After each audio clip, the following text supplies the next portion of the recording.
వెలుగొండ అయితే 1996, అది కూడా మీరు ఎంట్రీ.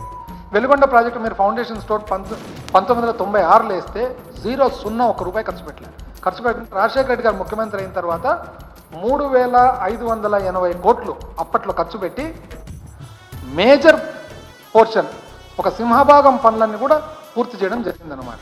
ఆ తర్వాత జగన్మోహన్ రెడ్డి గారు ముఖ్యమంత్రి అయిన తర్వాత 1000 చిల్లర కోట్లు ఖర్చు పెట్టి వెలుగొండ టన్నల్ ఇంచుమించు ఆసియాలో ఒక పెద్ద టన్నల్ అది పూర్తి చేయడం జరిగింది. వాస్తవమా కాదా? అదేవిధంగా మీరేం చేసినారని మాకు ప్రశ్న. మాకు 1 సంవత్సరం మీ బాధ, 2 సంవత్సరాలు కోవిడ్ బాధ, మిగిలినది 2 సంవత్సరాలు. 2 సంవత్సరాలు మేము చేసిన దాంట్లో చెప్తా.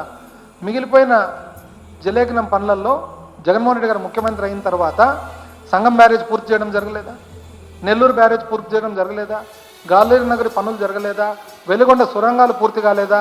పులిచింతల, సోమశిల, కందలేరు, చిత్రావతి, గండికోట, బ్రహ్మసాగర్ పునరావాసం జరగలేదా? ఎన్ని కోట్లని పునరావాసానికి ఖర్చు పెట్టింది? మరి ఈ పీరియడ్లో కొత్తగా 5 లక్షల కోట్లకు నీళ్ళు ఇచ్చిన మాట వాస్తవమా కాదా? మీరేం చేసినారని ప్రశ్న చెప్తే మేము గొంతు చుంచుకొని చెప్పాల్సిందే కానీ చెప్పేతోళ్ళు ఎవరు, రాసేతోళ్ళు ఎవరు?